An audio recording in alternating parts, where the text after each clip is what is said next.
What's next for markets?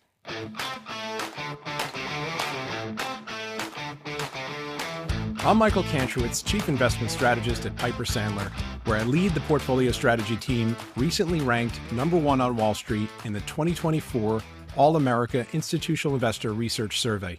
April was anything but boring. Today we break down the wild swings in sentiment, policy pivots, and market moves that define the past month.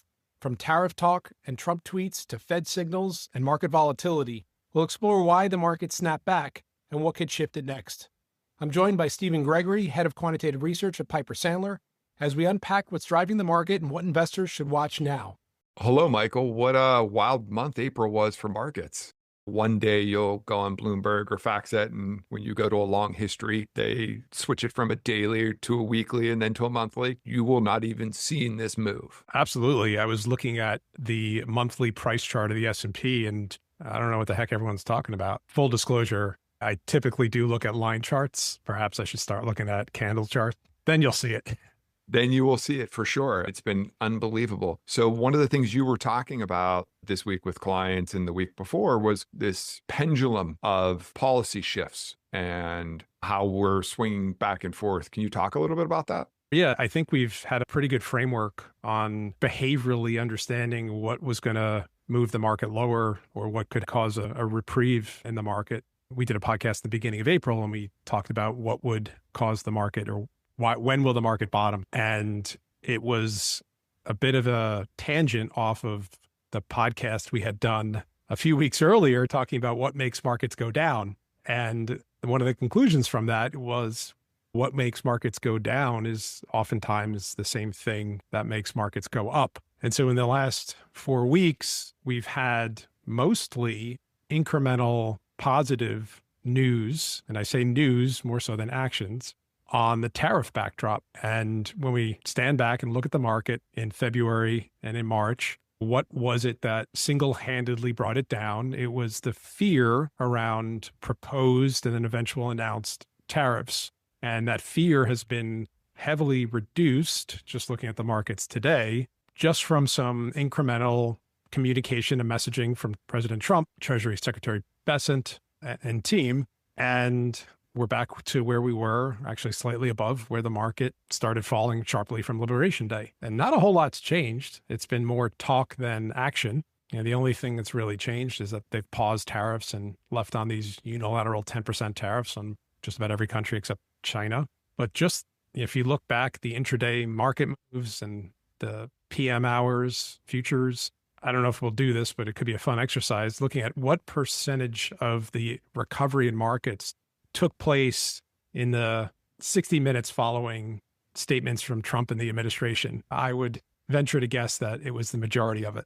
It's been pretty wild. And these moves we've seen have just been huge swings and multiples. It's that sentiment has been such a driver in such a short, condensed period of time than I can ever remember in markets. Underlying, though, and I think this is really interesting, clearly policy is the driver of the P these days. So that's been the swing factor.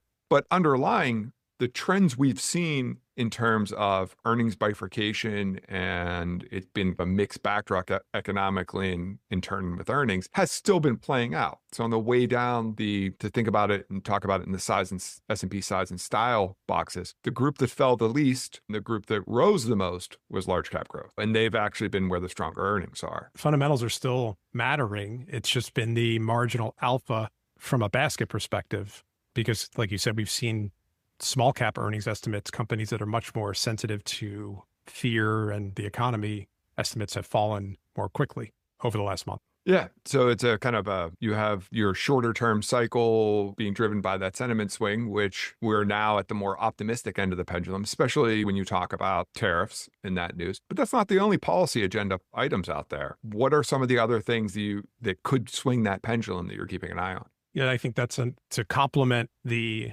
improved rhetoric around tariffs. We've also seen more conversations about the coming tax cuts and the timeline of when those are going to get passed. The administration has obviously highlighted some of the new tax cuts, such as no tax on tips, no tax on overtime. Trump even floated no taxes if you make under 150K. Then I think he raised it at one point to 200K. We'll see if that actually happens. There's full expensing of PP&E. So there's a lot of things that are floating, and the market's paying attention to everything coming out of the administration's proverbial mouth or social media tweets. When you've been talking about and writing about in notes, this kind of sentiment pendulum that we're in right now, and to remain balanced, it's been a great call. Every time you say that, I always think of a line you love to repeat, which is happiness equals outcome minus expectation. And that's just been what the market seems to be swinging around at these days. Yeah. And I think expectations, we were pretty negative. We weren't trying to get ahead of the market, but we were just trying to play it almost as a bit of a sports talk commentator. As the market was going down, and this is all mostly pre-Liberation Day, there were a lot of folks out there talking about the market being oversold and how bearish sentiment was. And a lot of that data was true, but it wasn't the main catalyst. Really, I think it was the weekend of April 6th, so the weekend before Trump paused, we started seeing data. We like to look at news articles. I go on X every once in a while, listen to Spaces. And not only was the investor sentiment data just blown out now for several weeks, you saw people talking about Black Monday and crises and the end of the U.S. economy. The sentiment had just gotten so over extrapolated beyond where certainly the economy was. That's what makes it so hard to buy when the market's down 20%, because it's really hard to see things getting better. But one thing you and I talked about a lot, I remember that weekend talking to you, is that nothing ever stays the same. And so we put out early that week, where that's basically what we reminded investors and said, now's as good as any to take a shot at a bounce in the market. But, we certainly were seeing things that argued that something needed to change. The bond market was certainly becoming a problem. The dollar was sinking. It wasn't that there was going to be a Trump pivot because the S&P was down, but it was going to be a problem for more countries and more markets. And that's where we thought things would basically hit a pivot point. And it did happen that week. And we've recovered pretty much most of the downturn almost year to date since then. And now going from here, I think it's been a lot of talk. The reality is we still have very high tariffs. There's been zero deals at this point. Most recently, President Trump created a tariff on movies, which I know you're upset about. I know you love those foreign films. The reality is that we haven't yet really seen much at all of the economic impact of that. Earnings have been fine, as we expected, because it's all Q1, and guidance really wasn't going to offer much information because companies don't know what's going to happen either. And so most of the macro data, most of the earnings data has been okay, at least the hard macro data. We just got employment last week. That was fine. The unemployment rate didn't budge. We wouldn't expect a big contraction of employment imminently. Probably if that's going to happen, it's going to be this summer or later this year. So right now, the market's given the Trump administration the benefit of the doubt, and probably will continue to until we either see tariff rhetoric turn more negative, or we just get whiplashed by a string of negative hard data.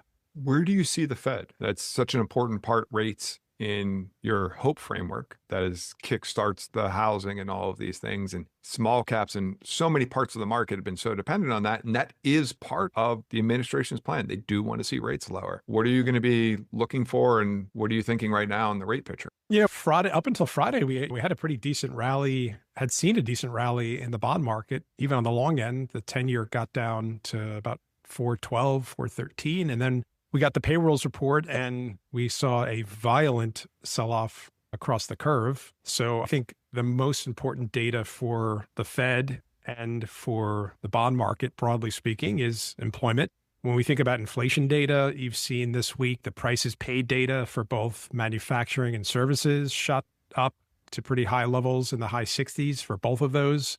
Levels we really hadn't seen since the 22 period when the COVID pandemic supply chains really issues showed up. On the flip side, the big difference, though, is oil. Brent oil today is at $57. So you've seen this big bifurcation between rising prices paid indices and sharply falling oil prices, which is not at all what you saw in 2022. So on one hand, you've got deflation from one of the most important commodities on planet Earth. And on the other hand, you have these self-induced price increases from tariffs that could get worse, could get better, really depending. It goes back to how the path of policy for tariffs evolves. So I think the Fed's meeting this Wednesday. I don't think we're going to hear anything new from them. I think the economy, and particularly employment, is still fine in their view. Inflation data, like those prices paid data I mentioned, were higher. Last week, we got PCE and job openings. Those were both fine. So I don't think there's really any incremental data for the Fed to change what they've been saying, which is just we're going to continue to watch the data and we're going to continue to sit on our hands until we see something that warrants a rate cut or a rate hike. And the clear-cut piece of evidence for them is going to be employment. That's great. One of the things you've been saying has been remain balanced. Don't get too defensive when we were going down. Don't try to chase it on the way up. Now, is that still the roadmap going forward? I think so. If you perfectly time the bottom of the market and we're defensive on the downturn and we're able to go back into risk on the upturn, and which, remember, after that 10% increase on the day Trump paused, I think the next day we had a 5% sell-off. So you had to really have a strong hand to stay in that whole way up. So we'll see. But yeah, I think you want to be balanced. We're going to get worse macro data, which again, I still think is secondary to tariff rhetoric. So we'll see. Maybe with the markets rebounding, the job backdrop looking okay. I think the Trump administration even commented how it was another good jobs report. So I'm not sure exactly whose economy it is. I guess if it's good data, it's theirs. If it's bad data, it's someone else's.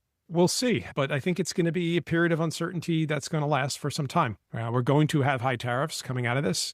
And even if that is lower than we have today, and if Trump lowers the tariff rate on China to what he campaigned on, which was roughly around 60% he had mentioned a few times, which is roughly half of where it is today. That's still really high tariff levels. And this is going to really take a long time to digest before we can even close to becoming able to fully evaluate the impact on the economy, on earnings. So yeah, I think you want to remain balanced, not getting too offensive, not getting too defensive, and really stick with companies that you can underwrite in difficult times like these. So remain balanced, keep an eye on employment, keep an eye on earnings. As always, and at least until we get an overwhelming amount of data, good or bad, as a result of these tariffs, don't fight the Trump talk. It's just like don't fight the Fed. If Trump's going to keep saying positive things, I think the market will keep taking it hook, line, and sinker. Yes, at some point, the market's going to want to see action. And I think we're getting closer to that. And I think we get closer to that in both time because we're moving along that 90-day pause. And as the market goes up, I think we're going to need to see more action. Yeah, as we sit here today around 5650 or so on the S&P 500, we've again moved back to Liberation Day levels, and the multiple's not cheap, which is something that concerns many. Interest rates are still at elevated levels, certainly for mortgages. The Fed's not cutting anytime imminently. So for investors to keep adding to these positions after we've gotten, again, a reduction in uncertainty and tariff news, I think we're going to need some action and need to see some better earnings and some better data. So it probably starts with action from the administration. Thanks, Michael. Exciting times. Market is never dull. Great speaking with you as always, Stephen. Next week, we're going to be hosting Craig Fuller, who's the CEO of FreightWaves. A lot of questions about the situation in the ports in the US and China, and whether or not we're going to see empty shelves come back to school time or holiday season later this year. So tune in next week with Craig Fuller. We hope you enjoyed today's episode of What's Next for Markets. You can subscribe to the show on Apple, Spotify, YouTube, or wherever you get your podcasts. Be sure to follow Michael on X at Michael Cantro. If you like the show, please let us know by leaving a positive review. The preceding commentary is not financial advice. You should always seek appropriate financial advice from a professional financial advisor in your state. You should not consider this as a substitute for these services. Piper Sandler does and seeks to do business with companies covered in its research commentary or coverage. As a result, investors should be aware that the firm may have a conflict of interest that could affect the objectivity of this commentary. Investors should consider this commentary as only a single factor in making their investment decisions. For full disclosure information, visit www.pipersandler.com/researchdisclosures.